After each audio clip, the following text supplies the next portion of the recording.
não te deixarei, nem te desampararei. Josué 1, verso 5. Não há dúvidas de que Deus havia falado com Josué antes. Ele demonstrou ser um homem de fé por muitos anos, e sua fé o permitiu se destacar por uma simples autenticidade de caráter e obediência totalmente fiéis à vontade do Senhor. Tanto é que Josué e Calebe foram os dois únicos remanescentes de toda a geração que saiu do Egito, achado fiel entre os infiéis. Josué sobreviveu onde todos os demais morreram. Mantendo-se de pé e em pleno vigor, ele poderia ser comparado a uma árvore solitária que espalha seus verdejantes ramos intactos pelo machado que nivelou seus companheiros ao chão. Contudo, agora Josué estava prestes a iniciar um novo ofício. Ele havia se tornado rei em Israel no lugar de Moisés. De um servo, ele havia ascendido a governante. E agora cabia a ele liderar o povo para cruzar o Jordão e organizar suas forças para a conquista da terra prometida. No princípio desta nobre tarefa, o Senhor aparece a seu servo e diz: Como fui com Moisés, assim serei contigo. Não te deixarei, nem te desampararei. Josué 1:5. Quando o povo de Deus assumir novas posições, eles deverão ter novas revelações de seu amor. Novos perigos trarão novas proteções, novas dificuldades, novas ajudas, novos desânimos, novos confortos, para que também possamos nos alegrar nas tribulações, visto que elas consistem em muitas portas recém-abertas da misericórdia de Deus para nós. Ficaremos alegres diante das situações extremas, porque são oportunidades divinas. O que o Senhor disse a Josué foi sobremodo encorajador e veio exatamente quando ele precisava, pois ele estava sob grande perigo. E grande foi o consolo da palavra do Senhor dos Exércitos. Não te mandei eu? Sê forte e corajoso. Não temas, nem te espantes, porque o Senhor teu Deus é contigo, por onde quer que andares. Josué 1:9. Observem aqui a pertinência do consolo que estas palavras deram a Josué. Não te deixarei, nem te desampararei. Isso deve ter sido muito animador para ele a respeito de si mesmo. Ele conhecia Moisés e deve ter tido uma grande estima por ele. Moisés era um homem notável, um entre mil. Dificilmente, dentre os nascidos de mulher, surgiu alguém superior a ele. Josué tinha sido seu servo e, sem dúvida, se considerava muito inferior ao grande legislador. Quando uma pessoa se associa a alguém de mente mais brilhante, uma sensação quanto à sua própria fraqueza se apodera dessa pessoa. Se você socializa com aqueles que são inferiores a você, poderá se tornar vaidoso, mas intimamente, associado a mentes superiores, há uma probabilidade muito maior de que você fique deprimido e pense ainda menos de si mesmo do que a humildade exigiria.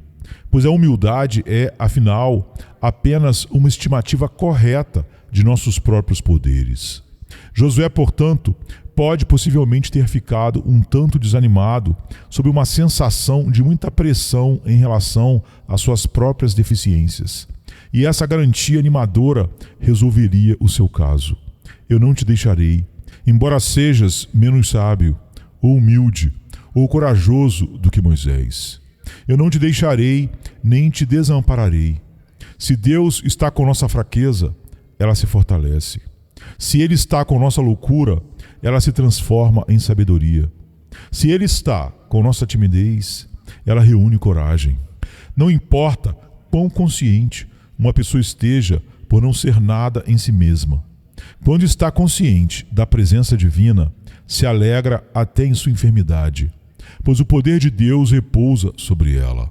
Se o Senhor disser ao homem ou mulher mais fraca aqui: não te deixarei, nem te desampararei, nenhum pensamento covarde cruzará aquele espírito enobrecido. Essa palavra fortalecerá o temeroso com a coragem de um leão, que nenhum adversário será capaz de intimidar. O consolo dado a Josué foi extremamente oportuno diante da presença de seus inimigos. Ele havia espiado a terra e sabia que era habitada por gigantes. Homens famosos tanto por sua estatura quanto por sua força. Os filhos de Anak estavam lá, e outras tribos descritos como povo grande, numeroso e alto, em Deuteronômio 2, 21. Ele sabia que eles eram um povo guerreiro e experiente no uso de apetrechos destrutivos de guerra, que causavam terror aos homens, pois tinham carruagens de ferro. Ele sabia também que suas cidades eram de dimensões colossais, fortalezas cujas pedras hoje surpreendem um viajante que pergunta que habilidade maravilhosa poderia ter erigido aquelas imensas rochas em seus lugares. Os outros espiões haviam dito que esses cananeus moravam em cidades que estavam muradas até o céu. E embora Josué não concordasse com esse exagero, ele sabia muito bem que as cidades a serem conquistadas eram poderosas fortalezas, e as pessoas a serem exterminadas eram homens de coragem atroz e grande vigor físico. Portanto, o Senhor disse: não te deixarei, nem te desampararei. O que mais era necessário? Certamente, na presença de Deus, os anaquins tornam-se anões. As fortalezas tornam-se uma simples tenda em um jardim de pepinos, e as carruagens de ferro são como o dente de leão numa colina, que com um simples sopro as sementes são levadas pelo vento. O que pode ser tão forte contra o Altíssimo? O que é desafiador em oposição ao Senhor Jeová? Se Deus é por nós, quem será contra nós? Romanos 8, 31. Aqueles que estão conosco são muito mais do que aqueles que estão contra nós, pois temos o Senhor dos Exércitos em nossa ofensiva. Portanto, não temeremos ainda que a terra se transtorne e os montes se abalem no seio dos mares. Salmo 46, 2. Ainda que um exército se acampe contra nós, não se atemorizará o nosso coração. E se entesourar contra nós a guerra, ainda assim teremos confiança. Salmo 27, verso 3. Esse consolo também foi suficiente para atender todas as demandas. Talvez Josué soubesse que o maná não cairia mais. No deserto, o suprimento de pão celestial era contínuo, mas quando eles cruzassem o Jordão, eles teriam que lutar contra o inimigo, com a miríade de pessoas que estavam sob o comando de Josué. A questão de prover para eles não deve ter sido algo trivial. De acordo com alguns cálculos, quase 3 milhões de pessoas deixaram o Egito. Dificilmente dou crédito a esse cálculo, estando inclinado a acreditar que toda a questão dos números do Antigo Testamento ainda não foi compreendida e que o melhor conhecimento da língua hebraica levará à descoberta de que algum texto tem sido frequentemente mal interpretado. Mesmo assim, muitas pessoas vieram com Josué até a orla do deserto e cruzou o Jordão para a terra de Canaã. Quem sustentaria todo esse bando faminto? Josué poderia ter questionado: todos os rebanhos e manadas devem ser mortos para sustentar esta grande multidão? E o mar produzirá seus peixes quando o maná cessar? Como essas pessoas serão alimentadas? Contudo, a provisão que atenderia a todas as demandas de suprimento era esta: não te deixarei, nem te desampararei. Josué 1:5. Eles poderiam comer até se fartar, pois Deus lhes proveria o alimento. Suas roupas poderiam envelhecer sobre eles agora, pois o milagre do deserto cessaria. Porém, novas vestimentas seriam encontradas para eles nos guarda-roupas dos seus inimigos. Quando o Senhor abre todos os seus celeiros, ninguém tem falta de pão. E quando Ele abre seus guarda-roupas, ninguém fica desnudo. Então não havia espaço para ansiedade na mente de Josué. Quanto a si mesmo, se fraco, isso o tornava forte. Quanto a seus inimigos, se fossem poderosos, essa promessa o tornava mais forte que eles. E quanto às necessidades de Israel, se fossem grandes, essa promessa supriria tudo e a todos. Certamente, essa palavra deve ter trazido uma consolação encantadora ao coração do filho de Num quando viu o povo falhar com ele. Entre todos os seus companheiros com quem havia compartilhado a marcha de 40 anos através do grande e terrível deserto, restava apenas o venerável Calebe. Ambos eram os 2 últimos feixes da grande colheita e eram como espigas frondosas totalmente maduras e prontas para ser colhida. Os anciãos envelhecem solitários, e não é de se admirar que isso aconteça. Eu os ouvi dizer que eles vivem em um mundo onde não são conhecidos.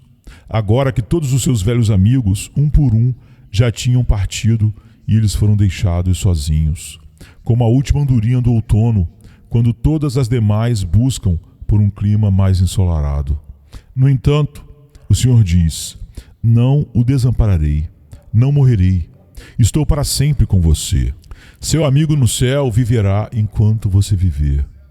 Quanto à geração que havia surgido ao redor de Josué, eles eram pouquíssimos melhores que seus pais. Eles retrocederam no dia da batalha, até os filhos de Efraim, quando estavam armados e carregavam arcos. Eles eram muito propensos a se desviar para o pecado mais provocativo. Josué teve uma tarefa tão difícil com eles quanto Moisés, o que foi suficiente para abater o coração desse líder quando teve que lidar com eles. O Senhor parece pedir-lhe que não confie neles, nem que se desanime se forem falsos e traiçoeiros. Eu não te deixarei. Eles podem deixá-lo, mas eu não. Eu não te desampararei. Eles podem se revelar covardes e traidores, mas eu não te abandonarei.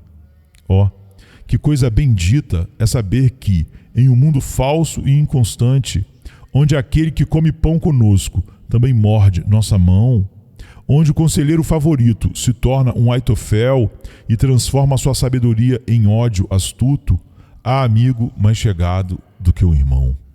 Alguém que é fiel e nos dá provas seguras de um amor que as muitas águas não podem apagar. Eu poderia, portanto, delongar-me neste ponto e mostrar que a promessa consoladora tem tantas facetas quanto um diamante bem lapidado, cada uma refletindo a luz do consolo divino sobre o olhar de fé de Josué. Mas analisaremos outros aspectos. Em que ocasiões podemos considerar que tal promessa se estende a nós? É muito bom ouvir essa promessa, como foi proferida a Josué. Mas, ó Deus, se o Senhor falasse conosco assim, como seríamos consolados? O Senhor sempre faz isso? Seremos tão ousados assim em acreditar que o Senhor nos conforta? Amado, toda a passagem das Escrituras fala do mesmo modo para homens que pensam como Josué. Nenhuma escritura é de interpretação pessoal. Nenhum texto expirou com a pessoa que o recebeu primeiro. Os confortos de Deus são como poços, os quais nenhum homem ou grupo de homens pode esgotar, por mais intensa que seja a sua sede. Um poço pode ser aberto para Agar, mas esse poço jamais é fechado, e qualquer outro andarilho pode beber nele. A fonte de nosso texto jorrou primeiro para refrescar Josué, mas se estivermos na posição de Josué e tivermos o seu caráter, podemos trazer nossos cântaros e enchê-los até a borda. Permitam-me mencionar quando penso que podemos sentir com segurança que Deus nos diz: não te deixarei, nem te desampararei. Certamente é quando somos chamados para fazer a obra de Deus. A obra de Josué era a obra do Senhor. Foi Deus quem deu a nação ao povo e disse: eis que lançarei fora de sua presença os cananeus. Êxodo 34, 11. E Josué era o executor de Deus, a espada na mão do Senhor para expulsar os povos condenados.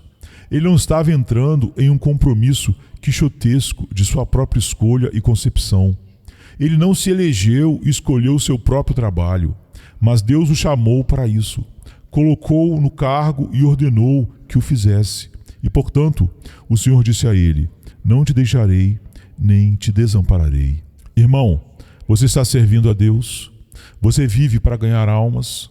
É seu grande objetivo ser instrumento nas mãos de Deus para cumprir seus propósitos de graça para com os filhos decaídos dos homens? Você sabe que Deus o colocou onde você está e chamou para fazer a obra para a qual a sua vida foi designada? Então vá em nome de Deus, pois tão certo quanto Ele o chamou para a sua obra, esteja seguro de que Ele diz também a você, como de fato a todos os seus servos: não te deixarei, nem te desampararei.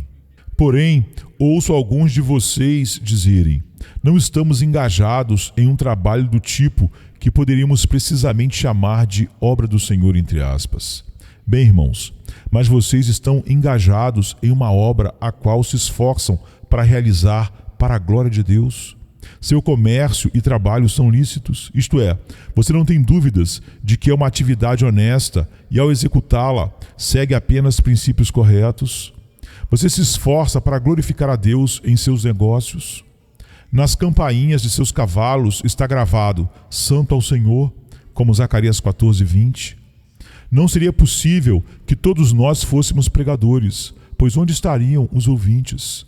Muitos estariam fora de lugar se deixassem seu chamado comum e se dedicassem ao que, sem fundamento bíblico, é chamado de ministério, entre aspas. O fato é que a vida religiosa mais verdadeira é aquela em que o homem segue a vocação comum da vida no espírito de um cristão. Então, você está fazendo isso? Se for esse o seu caso, você está ministrando diante de Deus ao medir metros de tecido ou pesar quilos de chá, tanto quanto Josué estava ao eliminar os heveus, jebuseus e heteus. Você está servindo a Deus quando está cuidando de seus próprios filhos e ensinando-os no temor do Senhor, cuidando da casa e fazendo dela uma igreja para Deus. Como estaria se tivesse sido chamado para liderar um exército na batalha pelo Senhor dos Exércitos? E você pode tomar essa promessa para si mesmo, pois o caminho do dever é o caminho pelo qual tal promessa deve ser usufruída. Não te deixarei, nem te desampararei. Agora, atenção. Se você está vivendo para si mesmo, se está vivendo para lucrar, se o egoísmo é o objetivo de sua vida, ou se você está buscando uma vocação profana, se há algo em seus negócios que seja contrário à mente e à vontade de Deus e à sã doutrina, você não pode esperar que Deus o auxilie no pecado, pois Ele não fará.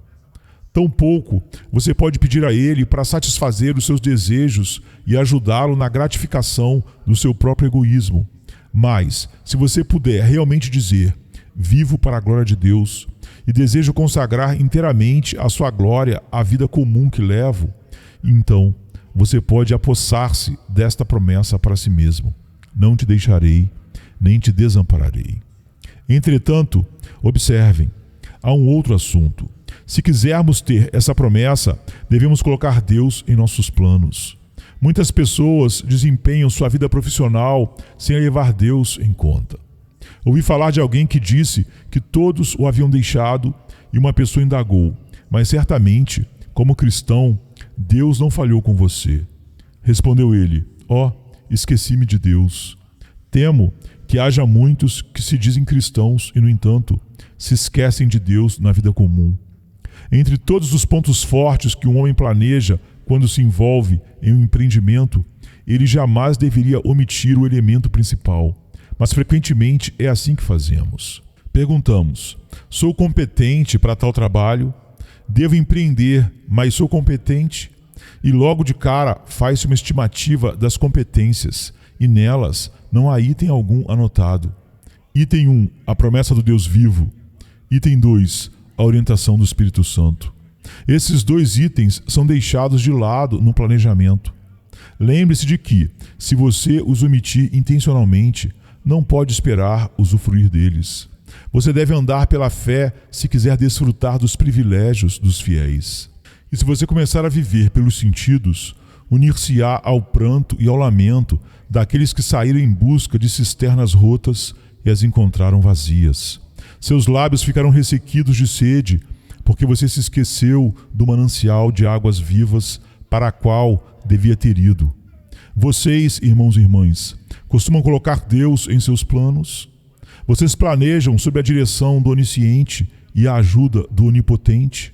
Ouvi falar de um certo capitão que liderou suas tropas em uma situação muito difícil, e ele sabia que no dia seguinte precisaria que todos estivessem cheios de coragem. Então, ao cair da noite, disfarçando-se, ele andou em volta das tendas dos soldados, escutando suas conversas, e ouviu um deles dizer: Nosso capitão é um grande guerreiro e conquistou muitas vitórias, mas desta vez ele cometeu um erro. Veja, há milhares de inimigos, e ele tem apenas alguns soldados, alguns cavalheiros e algumas baionetas.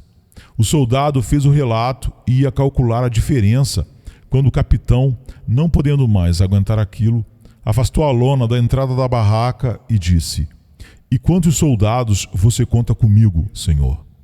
Como se dissesse: Eu ganhei tantas batalhas que você deveria saber que minha habilidade pode multiplicar batalhões sob minha liderança.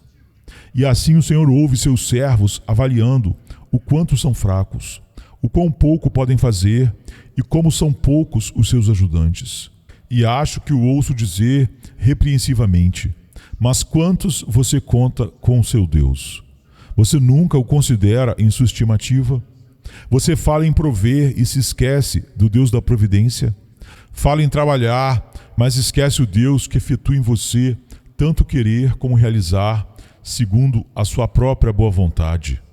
Quantas vezes, em nossas empreitadas, pessoas prudentes nos agarraram pela manga e disseram que fomos longe demais. Poderíamos contar com a capacidade de realizar o que havíamos empreendido? Não poderíamos contar com isso, exceto que acreditamos em Deus, e com Ele todas as coisas são possíveis. Se for obra dele, podemos nos aventurar muito além da superficialidade da prudência, até chegar nas grandes profundezas da confiança divina, pois Deus, que garante nossa fé, logo a honrará. Ó cristão, se você pode se aventurar e sentir que não é nada, então você pode apossar-se da promessa: Não te deixarei, nem te desampararei. Quando você está caminhando, você pode se chocar contra uma pedra. Quando você está correndo com suas próprias forças, você pode se fatigar. Mas os que esperam no Senhor renovam as suas forças. Sobem com asas como águias, correm e não se cansam, caminham e não se fadigam. Isaías 40, 31. Agora, lembre-se de que podemos nos apropriar dessa promessa quando estamos engajados na obra de Deus, ou quando transformamos nossos afazeres comuns em obra de Deus. E quando realmente o fazemos pela fé, consideramos Deus em nosso planejamento. Entretanto, também devemos ter o cuidado de andar nos caminhos do Senhor. Observe o que Deus diz duplamente a Josué. É extraordinário. Sê forte e corajoso. Tão somente sê forte e muito corajoso, para teres o cuidado de fazer segundo toda a lei que meu servo Moisés te ordenou.